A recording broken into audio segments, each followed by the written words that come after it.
It's time to pull those belts tight, race fans. The front stretch is coming at you, presented by Joe's Karting in Council Bluffs. Now, here's Dan Taylor and Dirk Houston. Well, good morning to you, race fans, and welcome to the front stretch, presented by Joe's Karting in Council Bluffs, online at joeskarting.com. Fast-paced, white-knuckle racing just across the river, where now, if you go and race at Joe's Karting, you can win yourself a Hammerhead ATV. Now, they've got two different types they're giving away. One is a GTS 150, GST 150, which is about the average size ATV. The other one is for smaller kids. So if a younger kid happens to win this, then they're not out there tearing around on something that could get them really hurt. The Torpedo is the smaller of the two models, and you could go out and tear around in that. Still requires a helmet. Absolutely. Despite the Iowa laws and regulations, you should always wear a helmet when you're out and about on a motorcycle or ATV. Or riding with Dan in his truck. Yeah. That window's a lot harder than it looks, isn't it? Did you get healed up from the trip back from Iowa, by the way? Yeah, don't fall asleep when you're with Dan. I saw your head jerk forward a couple of times, but that might have been because I was tapping on the brakes. Oh, we had a good time over at Knoxville. If you ever get the opportunity, you got to go over to Knoxville Raceway. Even for a weekly racing night, that is such a beautiful place for racing. And really, when the environment gets there for the Nationals, whether it be the 360 Nationals, the 410 Nationals, or the late model Nationals, it's really an awesome environment to be in. Well, I will go next year for a weekly show. I had never been there until I went in August for the sprint cars, now for the late models. And everything lived up to its hype for both weekends as far as I was concerned. It was a great weekend. We had a lot of fun, met a lot of great people. We even got to talk to Bobby Pierce's sister, which that will be a topic of requested interviews in the future.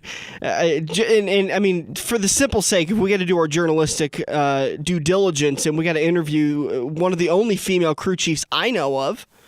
Well, especially that looks like that. It was so funny because we were was sitting she there pretty? at the bar. I didn't notice. We were sitting there at the bar watching half the football game before we interviewed Bobby, and the guy sitting next to me says, find out if his sister's married. And I'm like, whose sister? Well, Bobby Pierce. We would, of course, interview her for her crew chiefing and find out. Exactly, for her racing knowledge. Yeah, right. So anyways, like we were saying, the front stretch brought to you by Joe's Karting in Council Bluffs. Get over to Joe's Karting today. There's two ways that you can get registered for that Hammerhead ATV. One of them is to purchase a $20 race, which comes with 16 laps.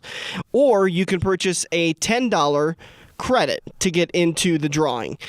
You might as well spend the extra $10 and race 16 laps. Oh, yeah. I was going to say, so it's $10 for a raffle ticket. Yep. Another $10 to race the 16. Right. I'm racing. You're racing. It's you might Joe's Karting. I dare you to walk into that place, see the carts going around, and not go, "Oh, I got to do that. I got to try that." Yeah. It's kind of like the first time you see a sprint car going. Exactly. Well, I'd like to try that. Yeah, not in a race, but just by myself. Yeah. Well, that's Jack Dover's advised me I shouldn't do that. He's rode with me too. So let's talk about Chicagoland. Chase race number 1, and it is in the books. It is officially in the books. We're going to talk about the penalties, the violations, all the odd happenings. Thereof? Right, all the odd happenings. We'll talk about that in turn number 3, but right now in turn number 1, let's talk about the results from it. Martin Truex Jr. had another one of his days where it just seemed like they couldn't get out of their way. I think they had a pit road speeding penalty. Yep, real early. And they had a tire that had a funny issue that they went a lap down. They were running a separate strategy than Kevin Harvick was, and you see a big result. Martin Truex Jr. wins the race. Kevin Harvick finishes a lap down in 20th place. He never could get his lap back because he insisted on staying out and waiting for the caution to come out. Well, he was doing that, and he kept trying to pit during green with the leaders because he wanted to stay on that pit cycle even though he was a lap down, and then he was trying to race past everybody to get into the lucky dog spot, and he never made it. And we should say him and Kyle Larson both started out the race tail end Charlie, despite they qualified. Let's see, Larson qualified 10th and Harvick qualified 4th, but they were both pinged for illegal body modifications. And so they had to fix the body modifications. I believe it was a door panel, what would be the door panel for those cars for Kevin Harvick's crew. They had to fix that, and then their penalty was they had to go to the back of the field. And he wasted no time getting back up to the top 10. Well, and The way he tried to do that, though, was he went with a 2-tire stop, which came back and bit him. Mm-hmm. That's what ended up getting him a lap down on a long run. Mm-hmm. Well, he got a lap down because as the caution came out, it was a freak thing. Him and Johnson were both doing green flag stops. Johnson was past the start-finish line when, or was it Truex? I believe it was Johnson was past the start-finish line when Truex was coming across the start-finish line. So when the field is frozen, whoever is behind that start-finish line, or there's different timing lines. I actually happened to just look at the NASCAR graph about this a couple of weeks ago, and so it made a lot of sense to me. It's kind of a complicated process of there's timing lines throughout the track, and whenever the caution comes out, the last timing and scoring loop is where the field is frozen. Kevin happened to be behind the leader when the field was frozen, and he could never get his lap back. Right. He was a lap down. When the leader went by, he ended up going a lap down. So that was a rough day for him, and he declined to interview, which is his prerogative. He doesn't have to interview with any of the media. I believe only the top 3 or top 5 are mandatory interviews. Correct. Top 3 go to the media center, and then usually the drivers hang out on pit road because it's good for them to do interviews. Oh, absolutely. But if Kevin's in a cranky mood, which I would be too, he had a fast car to start with. It kind of fell off midway through the race, and they were never able to get this real speed back. I don't think he had much more in a top 10 car. So maybe he's just upset about the circumstances that resulted in a 20th place finish, but 10 more points, I don't think that was going to be much big, but 10, we all know that 10 points in round number 1 could be a big deal. Yeah, but he's still got 2 more races, and he's competitive everywhere, so he'll be up towards the front. I don't think he's going to have a problem advancing. I don't think he'll have a problem pointing into the next round. Martin Truex Jr. gets the win. Joey Logano second. Chase Elliott third. Rookie Ryan Blaney fourth. Chase Elliott also a rookie third. Brett Keselowski fifth. Denny Hamlin, Casey Kane, another top 10 finish for Casey Kane. Kyle Busch in eighth. Matt Kenseth and Alex Bowman rounds out your top 10. Good run for Alex Bowman in that 88. I think he is adding to his resume. Oh, he's definitely adding to his resume, and he gets another shot now at New Hampshire. First round at New Hampshire, he had a top 10 car and ran up there most of the day and then ran into some trouble a little bit past halfway and finished towards the back. So we'll see what he does this week. I had the post ready to go. What was about 4 laps to go. I think it was actually like 5. And I wrote it all out that Chase Elliott wins round number 1, wins his first NASCAR Sprint Cup Series, and punches his ticket to the next round. And there goes the tire for the 44. Well, and then when the 3 guys decided to stay out, you had Edwards. Who decided to stay out? Edwards. Blaney. There was one more. Because Edwards dropped like a rock. Blaney held on. Edwards finished like 15th or something. Yeah, 15th. And he restarted was third. Was it Dillon? Was it Austin Dillon that also stayed out? No, it was Casey Kane. Okay. Yeah, it was Blaney had the pole, and Casey Kane was on the outside of the front row. Then there was Carl, and then Truex was on the outside of the second row, and he looped him going around, went on the outside around turn 1 and 2, and then got Blaney by the turn 3. He was taking full advantage of those fresh tires, yep. and he, that's the kind of stuff we'd love seeing out of these guys, is that they'll hang it out there, especially in the chase. They talked about it all week. The theme to round number 1 is don't do anything dumb to hurt yourself in the points. Play it safe in round 1. Basically, points race in round number 1. And if you're typically a top 10, top 15 car, you're going to advance. But there's a few cars in the front of the field when it comes to the end of the race that they're going to lay it out there because they want to get that win and that security blanket that they're on to the next round. They certainly don't want to have to wait until New Hampshire or Dover. Well, and Truex knew with tires that he was going to be faster than any of those 3 guys in front of him, especially with the restart. And I don't remember who came out behind. It might have been Elliott came out behind Truex and then was 2 cars deep behind Blaney and Edwards. So he was starting in the 3rd row on the inside, and that was a lot of traffic to get through. Most of your top 10 drivers did finish within the top 20. Again, Kevin Harvick was the worst of the chase drivers. I thought Chris Buescher was. You're right. I'm sorry. I can't forget about Chris. He finished 28th. So Kevin Harvick 20th puts him in a tough spot as far as the chase is concerned. I believe he is 1 point behind the cut. So he's got to go into New Hampshire, have a great race, and he went into Dover last year this time and won the race, moving him on to the next round. He was in a bigger hole last year when he left Chicagoland, so not nearly as bad of a hole, but still enough to put him in a little bit of a grumpy mood. Tony Stewart finished 16th, like you said. Edwards 15th, Dillon 14th, Kurt Busch 13th. And then what did you see? Did you see any kind of funny stuff going on there with Kevin Harvick Harvick and Martin Truex Jr. It looked like Harvick had a little bit of a beef with Truex and with door dinging him there going along the straightaways. It's kind of interesting. Yeah, that was before I actually got home and got the TV on. Of course, we drove back from Knoxville Sunday morning, and then I had some errands to get done. So that had already happened. I mean, I saw the replay, and Harvick drove right into him. Wasn't happy about something. Yeah. But who knows what? Who knows what set him off? You know, could have been any number of things. But it might have been 3 races ago. Yeah, and it might just been. Somebody said it looked like he might have tried to been side drafting him and just messed up, but that's not kind of one of those mistakes that somebody like Kevin Harvick makes. Yeah, that's what I'm saying. That would have been something if you would have said Alex Bowman, you know, with not as near as much experience as Harvick's got, even though he's got a couple years up there, or Chris Buescher or something. I could have seen that being a legitimate excuse, but not, I wouldn't buy that as an excuse from any of those top 16 drivers. So Martin Truex Jr. punches his ticket to the next round. He fails post-race inspection. So does Jimmie Johnson. There was also a couple of drivers that had missing lug nuts. I believe Greg Biffle had one missing lug nut, not loose. It wasn't there. So he's facing he got a $10,000 fine. There was a couple other drivers that were missing lug nuts, but there was nothing major. Now, earlier in the week, NASCAR had revamped their point system. We talked about it Sunday while we were at Knoxville recapping the Knoxville Nationals, that they had revamped their point system and said that for a P4 penalty, it will basically be an encumbered win. And that means that you do end up getting the credit for the win and you get the bonus points, but you don't get to advance to the next round, and you don't get to you don't qualify for the Sprint Unlimited or the duels or any of those kinds of races, the All-Star race. You don't get the big, and that's where the encumbered comes from. A win with a big asterisk. Right. Basically that's what it is. So then we find out post-race that Martin Truex Jr. and Jimmie Johnson both failed post-race inspection. Kyle Busch.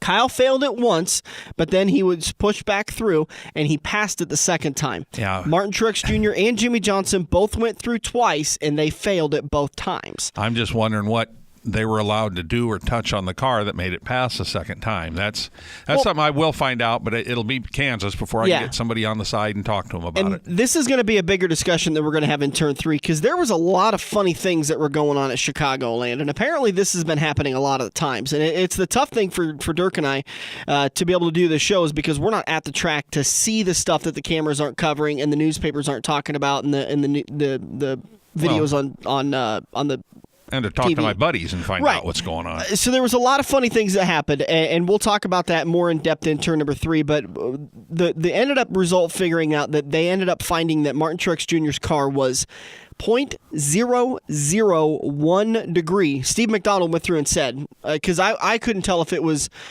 0-1 or 0-0-1, and I heard Steve McDonald in the teleconference say 0-0-1, but he could have been mistaken because I also saw it as 0-1. Either way, he was off by the smallest of possible measurable margins for his car passing or failing post-race inspection. The penalties came out this week, and they ended up deciding they're not going to penalize Jimmie Johnson or Martin Truex Jr. And I say that the smallest of margins, that was Martin Truex Jr. I never did hear what Jimmie Johnson failed by. Yeah, I didn't hear either, but Martin Truex Jr.'s crew chief, Cole Pern, said that he was off by 10 thousandths, which would be 0.01. Okay. And NASCAR ended up deciding not to penalize either of them, and I was really interested when I saw that news story. I thought, well, how do you issue a P2 penalty and not fine these guys? Because that is the criteria for a P2 penalty, failing the LIS inspection, is that they get a 10 or a 15-point penalty.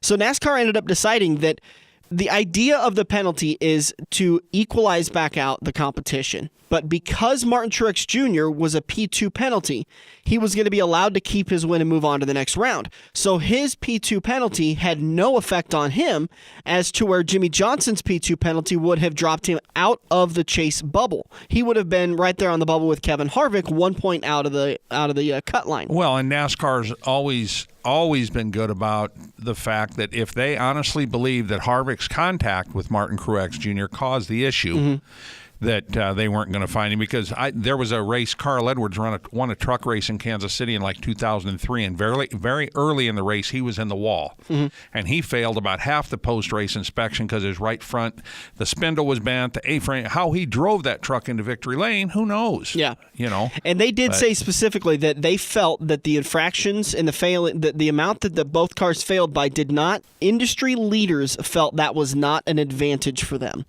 So they ended up deciding, because it would have really hurt Jimmie Johnson and not done anything to Martin Truex Jr., that they're not going to penalize either drivers. And what they ended up doing was actually redoing their rules once again for the chase. They said that going into Chicagoland, we felt like we had a great rule book and a great system. Chicagoland exposed a real problem that we had no idea was going to happen. No, it's not a problem, though. The only problem is they made it a problem. Well, but you can't penalize somebody a P4 for the amount of they failed by. And so NASCAR said that because it was such a minimal margin that we couldn't give them a P4 penalty, so we had to give them a P2 penalty. And since we gave both drivers a P2 penalty, that one driver wasn't penalized and the other driver was. So instead, they've decided neither driver is going to get penalized, and we're going to move into New Hampshire with a new system. But I mean, that's the rule they made. They should have at least kept it for the one race. They changed it mid-race again. But they made it fair again. I mean, the idea is that it rewarded the winner. The winner should be rewarded. Again, NASCAR thought that the contact with Harvick was enough to take Martin Truex Jr.'s car out of spec, the very minimal amount that it was. And I don't have any idea. I never heard any excuses because I never heard any number on Jimmie Johnson's car. Did he miss by an inch? We don't know. We have no idea. If he missed by an inch, he should be penalized. Yeah. The other thing I think that factored into it was what was happening along the backstretch on the cool-down lap. We got to take a break. I hate to put this on hold, but we got to come back. We're going to talk to David Starr, who we talked to in May, and this is the interview that we did at Kansas back in May. We talked to David in Iowa? July at Iowa. Oh, okay. So we talked to him at Iowa in July, and we talked to him about the losing his ride and getting a new ride and what that process was like. We're playing this a little bit late because we've had so many interviews and so much going on with the show that we haven't had time to get to it. And I think this is another one of those interviews that we did that's good for all times. Oh. And for any dirt track driver out there, you really need to hang on every word that David talks about here, because his advice and his life lessons that he went through early on in his career and he applied to this situation will help you get over that loss of a sponsor or loss of a ride. And you can just, instead of saying, well, that's it, that's my career, that was my shot, you've got a fighting chance to get a ride again. Yeah, I mean, I think David's about 50 years old, and he's out there humping the bricks to get another ride. Let's take a break. We'll come back. Turn number 2, David Starr. Turn number 3, we will talk more about these penalties and the new penalties, the new system, the new this, the new that, what all was going on at Chicagoland. And then in turn number 4, we will preview New Hampshire. We'll be back here on the front stretch. Joe's Karting in Council Bluffs has taken a page out of IMCA's rulebook and gone crate. These brand new low-emission engines will still have you white-knuckling it all through the Metro's fastest indoor facility. Joe's Karting is now friendly for all skill levels with their brand new Honda-powered engines. It's time to get to Joe's today and find out what drivers like Jack Dover, Shaylee Bate, and Andrew Kosiski have known for years. Located in Council Bluffs and online at joeskarting.com. That's karting with a K. And we're back with Kansas Speedway, who is still sorry. That's right. I'm, really sorry to the coworkers of my fans who have to listen to all that loud talking on Monday. And sorry my drink prices won't turn your weekend into a loan application. And sorry the chase for the championship is more exciting than your last date. The chase is on as the Sprint Cup Series Championship rolls in Sunday, October 16th for the Hollywood Casino 400 at Kansas Speedway. Tickets at kansasspeedway.com. You're welcome. We're hooked up in turn 2 and still showing the green flag on the front stretch. This is a 2013 Midwest Fall Brawl champion, Jack Dover, and you're listening to The Front Stretch. Welcome back to The Front Stretch, heading into turn number 2, brought to you by Kansas Speedway. Tickets for the Hollywood Casino 400 Sunday, October 16th. They're available now. Call 866-460-RACE or visit kansasspeedway.com. That's an afternoon start. I think it's at 1:30 green flag. Here's what you should absolutely positively do. If you're looking to go down just for the experience, just get yourself race day tickets for Sunday. Save yourself $130, $150, maybe even more on a hotel room, and come down that morning. Leave Omaha about 8 o'clock that morning. Let's say 7 or 8 in the morning. Get to the track 10 or 11. There is and hang plenty out. to do. So much to do. And there's videos on their Facebook page about all the different things they have going on, and they're starting to release more and more information about what's going to be happening at the track on that day. There is so much stuff going on. I guarantee you 3 hours at the track before the green flag, not going to be enough. Yeah, you can walk around out through the midway. You can check out some of the souvenir trailers and check out all the fan experience things. You'll get... You can probably walk out of there with 2 or 3 backpacks, a couple hats, a couple posters. Just make sure you've got a nice email to write down on everything. Yep. And but they'll give you all kinds of stuff. I think T-shirts. I don't remember what all they give away. All you got to do is register your email, and then they give you a bunch of free stuff. KansasSpeedway.com, 866-460-RACE, or again, KansasSpeedway.com, the Hollywood Casino 400. Tickets are available now. That goes down Sunday, October 16th. While we were at Iowa Speedway just a few months ago, we sat down with a friend of the show, and it was a little concerning. You and I were texting back and forth when the news came across the tickers before that race, or about a month and a half before the Iowa race, that David Starr had lost his ride with the 44 team of, what was it, Tri-Star, right? Correct. Tri-Star Motorsports had let David Starr go. And, you know, for as old as David is, and I don't mean that derogatory because you're older, so. Thanks. Now that was derogatory. So, but for David being as old as he is, it's really tough to find a ride in this sport for even being a young, agile, experience. You know, just a young wits fully at their 100%. You know, no drop off of talent at all. It's hard to find a ride in this sport, and within Without a couple a fat of weeks, checkbook in your pocket. right? Within a couple of weeks, David had landed a brand new ride, and worked with some friends. And so we sat down and talked to him about how, you know, it was kind of scary when he was let go, and he kind of echoed that a little bit with, here's his response. Yeah, it's you're so right about that. It was scary, and it was unexpected on my end, you know, and but anyway, after doing this for 18 years, nothing shocks me anymore. You know, I've never had that happen to me, but I've had teammates, you know, that I've seen go through it. So I've seen it, not experienced, but seen it up and close and personal with my teammates. And so anyway, I it is what it is. You know, it's a tough sport, and it's a great sport, but it's all business, and it's tough at times. You know, sometimes, you know, people want to make changes, and sometimes they want to make a driver change, and that's what happened. And you know, you just got to pull your jeans up and get back after it, you know what I mean? So that's what I did. Jessica right here, we went to work, went to go see our sponsors and new sponsors, and you know, fortunately we was able to get back to the racetrack, and I'm just, you know, it was it's exciting, you know, to be back, you know what I mean? So yeah, because it's really all I know. It makes my heart beat, size my kiddos, you know what I mean? But I love to race. Yeah, it's awesome.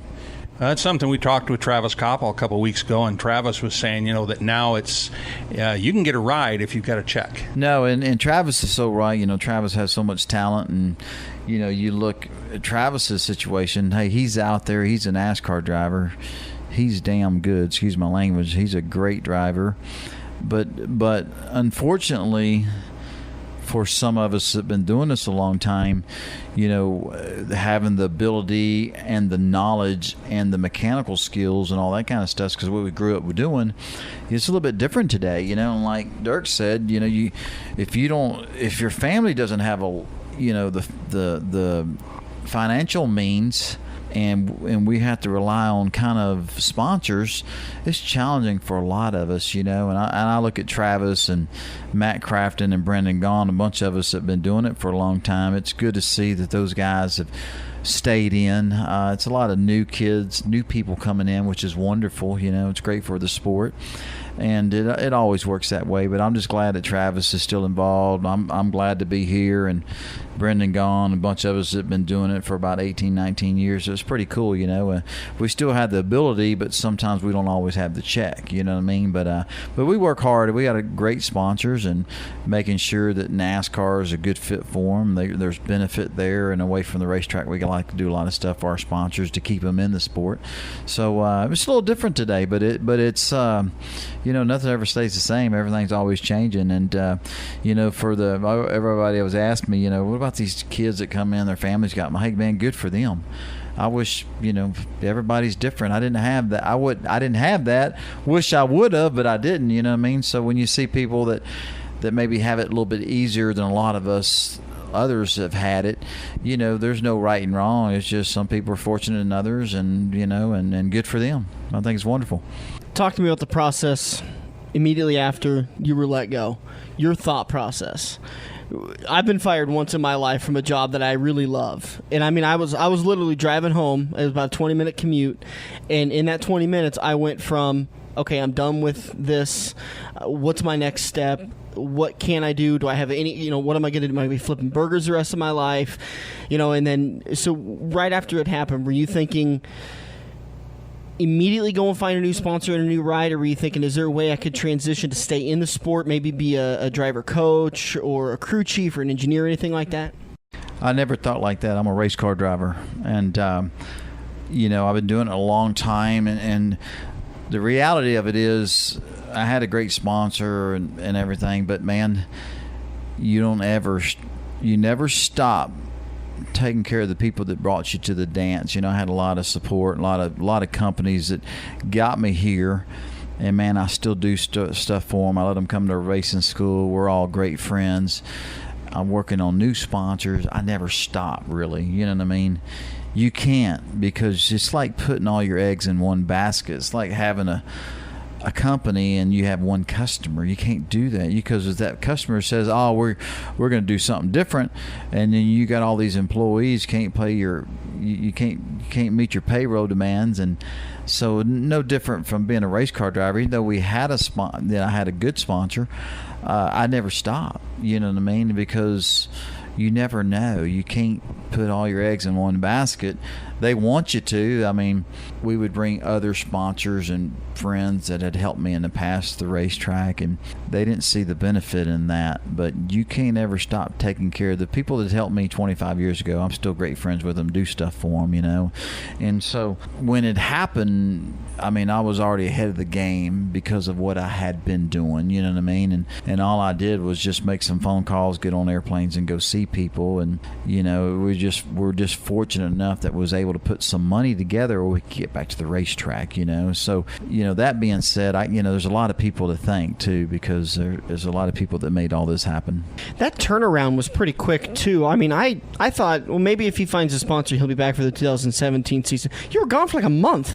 Well, yeah, I think we missed 7 races, but, it's like I said, it's you once you understand the sport and how it works, like I said, you can't just rely on what you have now, and you always got to develop those relationships. And having a NASCAR race school back at the Texas Motor Speedway, gives me the ability to take care of people that helped me in the past, meet new people. You never stop, you know what I mean? So really, to be honest with you, I never stopped. I never stopped working with companies and taking care of the ones that were supporting me but couldn't be on the car at my present situation.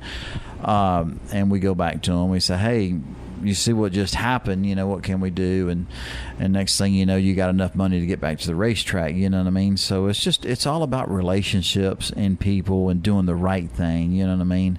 And unfortunately, what happened, it happens in our sport. I'm just very thankful that we have great relationships, and if you do the right thing for people and for companies, it'll benefit you in the future. And I feel like that's kind of what happened to us. I think they call that karma. But I know I've seen you personally. You did something. It's probably been 7 or 8 years ago. I saw you down at TMS, and after a race one day, you were out setting up lineup stuff so you could put people in lines, and you had like 400 people that were paying to get a ride along for like 3 laps or something like that. You remember that, or do you still do those things? We still do that. It's the racing school. We feel like, or I feel like, that we own the best NASCAR racing school in the country. We got Childress cars, Childress engines. I mean, we got a bunch of race cars, and the way we run our driving school at the Texas Motor Speedway, we've been there since day one, since the track opened. And, during the week we do corporate events. On the weekends, twice a month, we're open to the public. And to see people enjoy, have a great time, living out a childhood dream of acting like they're a race car driver for an hour or a day is really cool. I like to be part of that. And you make great relationships. They said, man, we're fans of yours. And it's just kind of a neat thing. But, you develop them relationships. And a lot of these people are small business owners or big business owners. And, one thing leads to another. And if you see that there's a lot of interest, then you can approach them. And, it's just, it's all business. And our sport's really good for a lot of great companies. And we just been fortunate enough that we're able to have great partners and to be able to race week in and week out. I love it. And just very thankful for all of it, I think you also have the best finish ever in a driving school vehicle. Didn't you, in a truck race in California, you ran like third or something in like 01? Yeah, my uncle owns Team Texas High Performance Driving School, and we used to take we ran 7-8 races at one point in 2000, I don't remember what it was, and almost won 3 or 4 of them. And we'd be running second or third and make a pit stop, and we'd come out 22nd because we was using our driving school crew to do the pit stops. But, you just do the best you can under the circumstances, and that's where we're at today. Ryan Sieg's 11th in points or 12th in points, and Rod Sieg, they got a great program, and they were doing a start and park car, and me and Rod have been great friends for years. And I said, hey, man, I've got a lot of sponsor stuff going on. He said, well, man, come drive for me. And, he under the circumstances, to run the last 19 races with the funding we have, Rod's really going way out of his way, and to work with Cowboy, it's just it's a great fun situation. Now, do we have a winning car every week? No, we don't.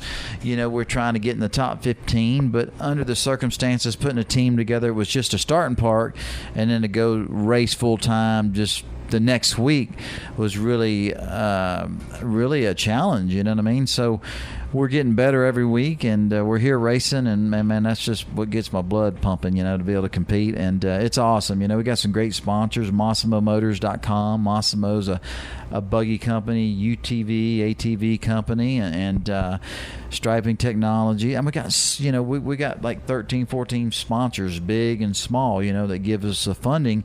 But whether you're giving us $5 or $100, we do so much for our sponsors. Without them, we wouldn't be here. How much time do you have left? Just a couple minutes. Okay, let me get one more question in before we wrap it up. You talked about you got your driving school. You've got a lot of different. You're a driver at heart, but just listening to you and the way you've handled the last couple of months, do you have any kind of like sponsorship counseling that you do with some younger drivers? Because, man, I tell you, like you said, there are sponsors out there that are eager to frankly give people money, but I'm astonished at the lack of drive for a lot of these drivers to go and get that funding. Well, man, I love what we do. This is really all I know, really, racing, and mechanical about cars. But, I love to race. I love to compete. And, only way we can do it is to have partners, have sponsors. And, so you want to do the best you can for them, on and off the racetrack. You know what I mean? You want to make sure. I think the biggest thing is just making sure a company benefits from NASCAR. You know what I mean? And if they can't benefit here, they're going to go to Major League Baseball or the NFL or the NBA. I think NASCAR is a great platform to really enhance people's products or their company or whatever their company may be. I think there's benefit here. Sometimes you got to figure out how the benefit works, but there's benefit, and it's just not at the racetrack. You can do a lot of stuff away from the racetrack with their customers, their employees, and we give safety speech. We give motivational speeches, but just trying to make sure there's value and there's again, value. You know what I mean? If they give you money, you want to double or triple their investment, So, yeah. Well, these big corporations, Home Depot, Lowe's, Menards, they all compete against each other out in the real world, for people's dollars. But they're here for a reason. It's not just because they got money to throw away, except maybe Paul Menard. It's all business, you know what I mean? It's business. And you got to remember it's business. And, just like me and myself and all all of us. We just got to make sure that there's sponsor dollars there where we can race and keep racing. I don't plan on quitting anytime soon, even though that happened to us a couple months ago. I never thought in my mind that, what am I going to do now? I just thought about which race I'm going to be able to get back to. I never say, like you said earlier, did you think about being a driver's coach? Never crossed my mind, people call me and say, man, you've been doing this a long time. I'd like for you to work with our kids. I said, well, I appreciate the compliment, but I'm not ready to work with your kid because I'm a race car driver. So I never stopped thinking that I wasn't a race car driver under the circumstances, and you just keep working, and that's all we did. We just went to work. We never really stopped. We don't stop now. We go to sponsor meetings, and we want to be here 5-6 more years, and it takes companies and support from companies and people and just relationships. I love to race, so we're going to be here. We're not going anywhere. And that's great news for everybody involved. David's such a great guy and some great information there. If you missed any part of that interview, just head over to the YouTube channel. About 10 a.m. this morning, we'll have the full interview posted up on our YouTube channel and the Joe's Karting YouTube page. You can go back and listen to it. But some great advice from David on how to work your sponsors and be available for your sponsors. And even after they're no longer your sponsors, keep doing things for them, because you never know when they can help you in the future. Don't burn bridges. Absolutely. We'll be back in turn number 3. We've got a big fight ahead of us. We're going to talk about NASCAR rules penalties. Who's right, who's wrong? It's me. It's not Dirk. We'll be back here on the front stretch. Are you looking to book your next outing? Look no further than Joe's Karting in Council Bluffs. Located just north of Bass Pro Shop, Joe's Karting can handle outings of well over 100-plus people. Bachelor parties, corporate outings, team building, birthday parties, and much more. Give Buddy a call today and reserve your outing. Joe's will even work with local restaurants to cater your event. Book yours today at joeskarting.com. That's karting with a K. It's time to get to Joe's and find out what everyone already knows. If you love wings, if you love rings, and all kinds of other tempting things, great times, great food, get to Quaker Steak and Lube. Quaker Steak and Lube is the official watering hole for the front stretch and the best place to catch all the NASCAR action today. Open at 11 a.m. with delivery available to Council Bluffs. Great times, great food, get to Quaker Steak and Lube. Feather the brake and get back to the gas. Dan and Dirk are headed into turn 3 on the front stretch. Hey everybody, this is Kyle Larson, driver of the Target Chevy number 42, and you're listening to the front stretch. Welcome back to the front stretch. Heading into turn number 3, and it's time to talk about these new rules penalties. So we kind of debated about it a little bit in turn 1 about the P2 infractions, the P3s, the P4s. Should Truex have lost the 10 point, all this different stuff. So to continue talking about what NASCAR ended up deciding, and they had a teleconference that I was able to listen back to the interview, and Steve McDonald, who's the chief operator, I don't know what his business card says, but he's the main guy in charge of making the rules. And they felt like when they went into Chicago that they had a good rules set in place, and that was that if a driver fails the LIS inspection enough to warrant a P4 penalty, that they would be there was extra point penalties, so it'd be up to, I think, 35 points, $65,000 fine, and they would have an encumbered win if they were the race winner. They would not receive the benefits of winning that race, so they would not move on to the next round automatically. Plus, the 35-point penalty would put them back pretty far. Now, when Truex failed, now we only know about Truex because, again, like we talked about in turn number 1, we don't know the severity of how much Johnson failed, but we know that they both failed enough to where the rules committee felt like it was a P2 penalty for both of them. Neither of them would have had an encumbered win or lost the win. They both would have had up to a 10-point penalty. Maybe even a 15-point penalty, but they were talking about it at about a 10-point penalty for both of them. They felt like, since the scenario was different, that the idea behind the rules and the chase system is that win gets you in, but if the win negates the penalty for Truex and it severely hurts Johnson, that the rule book isn't working for the competitors like it should be. They also noticed, now along the backstretch, during the cool-down lap, and this is when all the cars come across our finish line, they just kind of cool into turn 1, and they're just kind of cruising along. These guys were weaving back and forth up and down the apron, and there was even teammates that were bumping into each other. You and I had talked about something that Tommy Ackerman had told you about, a shock package that he had created. And he'd modified a shock. Well, everybody was doing it back then, so. I think they're still doing it today. Because Brad Keselowski kind of talked about these transformer cars that are going out there. They set the cars up during pre-race a certain way to where they pass pre-race inspection. But then when they go out there, the cars move and groove in a certain way to where they're a completely different car by the time they end the race. And the trick that they're learning is that these cars are getting squatted down. Now, if they're squatting down or are they popping up? You tell me what's the bigger advantage. It would be if the back end was up higher. No, the back end, well, it's going to depend on the track, because some of the tracks, like a super speedway, you want the back end down. You want the spoiler out of the air. You don't want any drag. Okay. Some of the tracks, you're going to want the spoiler up in the air. Because the more that spoiler's up, the more downforce you've got. Correct. The more air you're catching. Yeah, and the more grip you're getting on the back of your car. Correct. So apparently this whole situation is that these cars are attempting to shock whatever they're doing to the car to put it back to where it was in pre-race. So I think NASCAR even kind of said it. Steve McDonald kind of said it, that what we saw on the backstretch is going to be addressed. That drivers are not going to be allowed to do that anymore, because it was very blatant what was going on. At least NASCAR could see something was going on, and then as all the evidence was coming in, they were realizing what was going on.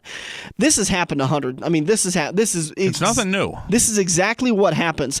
Teams find a little gray area or a niche that they can find speed. It's not even a gray area. They're crossing the line. They're going way past the line, but they're finding out how to do it without getting caught. Yeah, and so NASCAR has said, well, there was probably every car that was weaving back and forth and bumping into each other. If we'd have teched them, they'd have probably failed post-race also. So I think that factored a little bit into them saying, okay, clearly there's more going on here, and these guys are doing a lot of shady things. So we're going to forget about the penalties for the 78 and the 48. So the 48 stays where he is with his points. Same with the 78. He gets his win. He moves on to the next round. He is the first car into the next round. And instead, what they're going to do is they have eliminated the P2 and the P3 penalty system as far as the chase is concerned. And if you fail the LIS inspection by a certain amount, this is the part you're going to love, then you will receive a P4 penalty. They have not established what that certain amount is yet, at least to the media. I'm sure that by the time that they're at New Hampshire today, that this information has been sent down to the teams of a chart and an probably amount. On Tuesday. Right. And so they know everything that's going to happen. The teams are well aware. This is NASCAR just trying their best to say, you guys are doing some shady stuff and we got to rein it back in.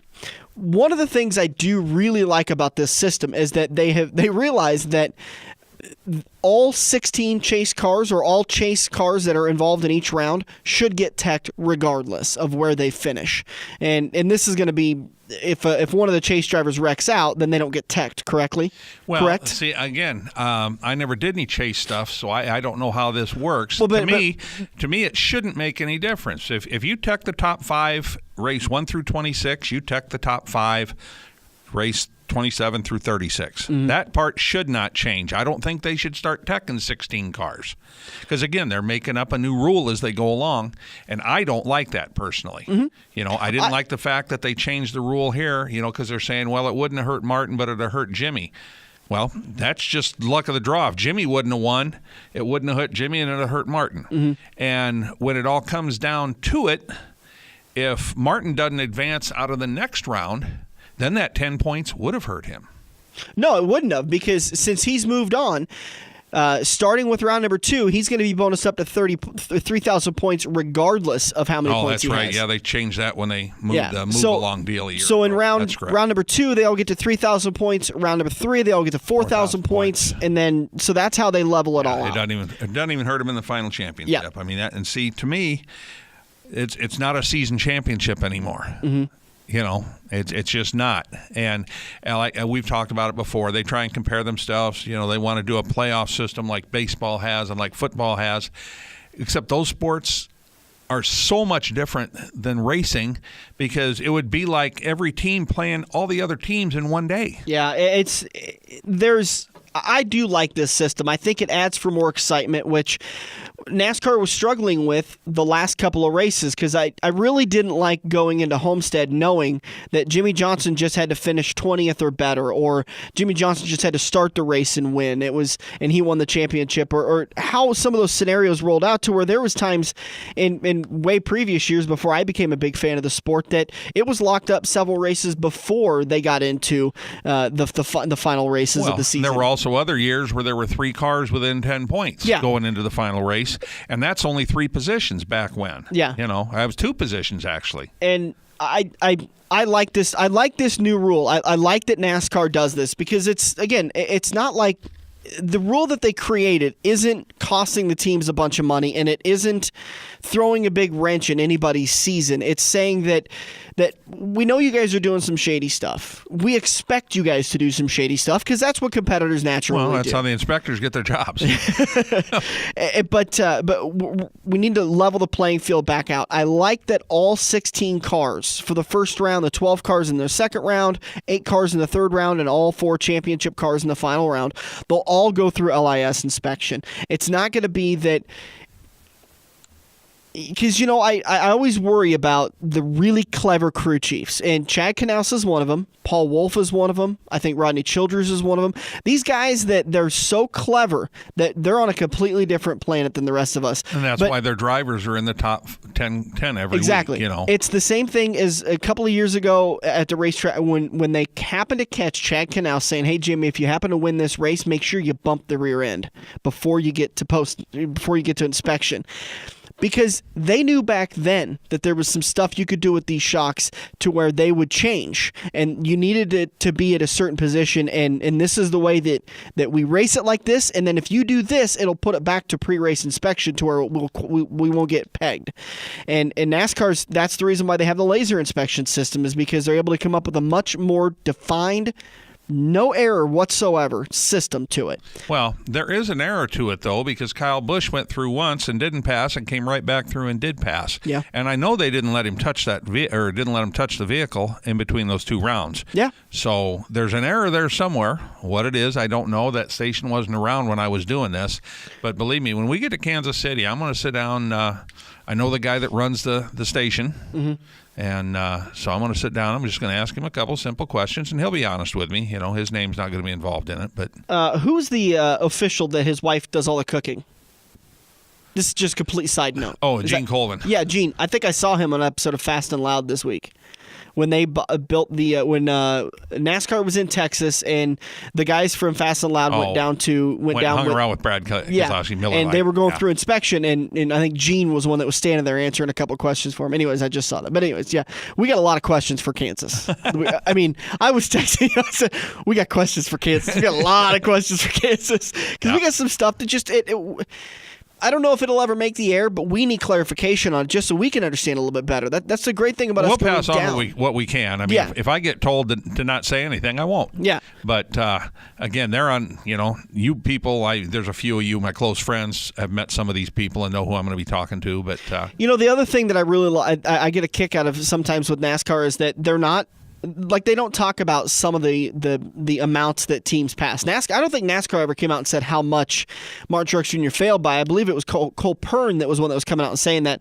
A lot of times NASCAR doesn't talk about certain details of the inspection process, the failing process, and the clarifications because they don't want teams to know every detail about the process, because as soon as you know the details, you're finding a way to get around it. Well, it's basically irrelevant. You passed or you failed. Yeah. And it doesn't matter how much it is. Since Cole Pern come out and said, now here in 2 weeks, if somebody misses by 10 thousandths again, well, you let Martin Truex Jr. go. Yeah. Well, and that's what the new rule is now, is that if they fail by a 10,000th of an inch or a degree, there's no penalty anymore, because that would have qualified as a P2 penalty, and that P2 and P3 is gone. And so there's a certain amount they have to get to, which they haven't talked about. As far as we understand, they haven't released it, but they probably have told the teams that if you get to this amount, that's a P4 penalty. And so the teams now know that they can't be messing around in that area. All right, we got to take a break. We'll come back. Turn number 4, we'll wrap the show up. We'll talk about New Hampshire who's won, who's doing good, who you should pick. Who you should pick. Words are tough. It's been a long day. We'll be back here on the front stretch. Joe's Karting in Council Bluffs has taken a page out of IMCA's rulebook and gone crate. These brand new low-emission engines will still have you white-knuckling it all through the Metro's fastest indoor facility. Joe's Karting is now friendly for all skill levels with their brand new Honda-powered engines. It's time to get to Joe's today and find out what drivers like Jack Dover, Shaylee Bate, and Andrew Kosiski have known for years. Located in Council Bluffs and online at joeskarting.com. That's karting with a K. And we're back with Kansas Speedway, who is still sorry. That's right. I'm, really sorry to the coworkers of my fans who have to listen to all that loud talking on Monday. And sorry my drink prices won't turn your weekend into a loan application. And sorry the chase for the championship is more exciting than your last date. The chase is on as the Sprint Cup Series Championship rolls in Sunday, October 16th for the Hollywood Casino 400 at Kansas Speedway. Tickets at kansasspeedway.com. You're welcome. It's checkers or wreckers as we enter turn 4 on the front stretch, presented by Joe's Karting in Council Bluffs. Hey, I'm Joey Logano, driver number 22, Shell Penzo Ford, and you're listening to The Front Stretch. Just about ready to wrap this baby up, heading into turn number 4. Brought to you by Quaker Steak & Lube, the official watering hole of the front stretch. Get to Quaker Steak & Lube for all the green flag action. Today, the green flag waves at about 12:30 on NBCSN and PRN for the Bad Boy Off-Road 300 at New Hampshire Motor Speedway, or Loudon, as some people like to call it. Again, it's on NBCSN and PRN. Coverage starts at 12:30, green flag at 1 o'clock. Make sure your picks for the Kansas Speedway Crewman for a Day, presented by Kansas Speedway and Richard Childress Racing, are in before the green flag waves. We're getting some pretty good shake-up in that session. I talked about before the race on Sunday at Chicagoland that our leader, Dale Smith, had picked 2 race winners in a row. Well, his luck ran out, and he went from leading to 7th. But the good news is I think he's only like 10, 15 points behind. So, well, yeah, I mean, you can swing, huge with just a 5-race deal. Yeah. Let's talk about this race last year. Now, this time last year, Matt Kenseth got the win, Denny Hamlin second, Joey Logano third. Greg Biffle and Carl Edwards round out the top 5. Jimmie Johnson, Jeff Gordon, that's maybe going to be Chase Elliott this time. Martin Truex Jr. 8th. Casey Kane, Ryan Newman finish out your top 10. Kevin Harvick 21st. Remember, he dug himself into quite a bit of a hole in the first 2 races last year, and it was win and you're in at Dover, and he went on and dominated and won that race. Interesting little thing for you. Matt Kenseth, absolutely dominant at New Hampshire since coming over to Joe Gibbs Racing in his, I believe, 6 races since he has joined Joe Gibbs Racing. I think it's more than that if I'm thinking off the top of my head, but he has top 10 finishes in the last 6 starts along with 2 wins. So he could go 3 wins, could go back-to-back. I think he won the fall race or the spring race earlier this year. Well, the biggest thing Toyota brought into NASCAR, and I mean it was huge because it was so far out of the norm, for NASCARs, is they went to a very front end with a ton of travel. Mm-hmm. And that's like, I remember one time when Tony Stewart said they tried this setup for the first time, and he said it just about broke his jaw because it slammed the splitter so hard onto the track when he went down into turn 1 the first time and hit the brakes, because they just put a real loose shock on it and a real wimpy spring. They're trying to get the weight transfer when they come out of turns 2 and 4 and they step on the gas. They're trying to get the whole body to shift to the back tires for forward bite. But on the other end of it, then when they're going down the back straightaway and they slam on the brakes going into 3 and 1, it smacks that splitter on the ground and jars your teeth about half loose. So, this race earlier this year was ran on July 17th. Matt Kenseth got the win. Tony Stewart came home second. Joey Logano, Kevin Harvick, and Greg Biffle round out the top 5. Jamie McMurray, Ryan Newman, Kyle Busch, Denny Hamlin, and Ricky Stenhouse Jr. round out the top 10. A couple of chase drivers that stick out to me there. Jamie McMurray getting himself a 6th place finish. Kevin Harvick doing well earlier this year at the New Hampshire race, along with Tony Stewart getting a runner-up spot. So, Matt Kenseth, boy, it's going to be tough not to pick him today. It's going to be pretty tough not to pick him. No, well, it just, he might get up there and this chassis might be a eighth of an inch off in two places, and it might not get around the track at all. So you got to watch practice and see what he does. One thing that I got a real kick out of listening to Steve Letarte talk, because I just love listening to him during race broadcasts. They talked about how dominant of a car Brad Keselowski had at Chicagoland last year. And somebody said to him in the race, ask him, just like everyday people said, well, why didn't Brad just bring that car back? And Steve said, if you bring a car back, no changes that you won with at a previous year, and it doesn't matter how much you won by. You are way behind everybody else. That's how fast these things change, and the competition is constantly catching up to you. You basically have to bring a new idea and a new setup to every single race. Doesn't really matter what you did the previous one this year or last year. You have to bring a new setup. Well, everything's just advancing. Yeah. I mean, they're still learning. I mean, they can learn so much in the course of 36 races, or even when you were here 10 weeks ago to when you're here now. Yeah. There's so much advancement, and things move so quickly in the shocks, and now they've got the bump stops and everything else that's going on. And again, different body package than what they had, with the splitter and the spoiler are different than what they were a year ago, except for the two races where they tried them out. So, yeah, it's a whole different deal. All right, coming up in the next couple of weeks, looks like next weekend we are going to play the Ricky Thornton Jr. interview that we talked to Ricky over at the Late Model Nationals about winning the Boone Super Nationals in his class. And then we are live on October 9th following Charlotte. We'll also get you some information about the Cornhusker Classic. That'll be the Friday, Saturday wrap-up, and then we'll bring you some stuff from that, some recaps and maybe even a couple of interviews from some drivers. I know we're going to try to sit down with Mike Nichols. I imagine he's going to be there, and he is having an amazing career year for him, breaking the record for single season IMCA feature wins, and then surpassing, I think, was it 400 career wins this year? Yeah, it was. I couldn't remember if it was 300 or 400, but 400. And just the fact that he still hasn't been able to win the Boone Nationals. Yeah. Like he said, he goes, it's not going to define my career, but he goes, it does bother me. And then also on October 9th, while we're live, we'll announce the next 5-week contest brought to you by Quaker Steak and Lube. October 16th, we'll be at Kansas Speedway for the Hollywood Casino 400. Don't forget to get your tickets in advance, 866-460-RACE or kansasspeedway.com.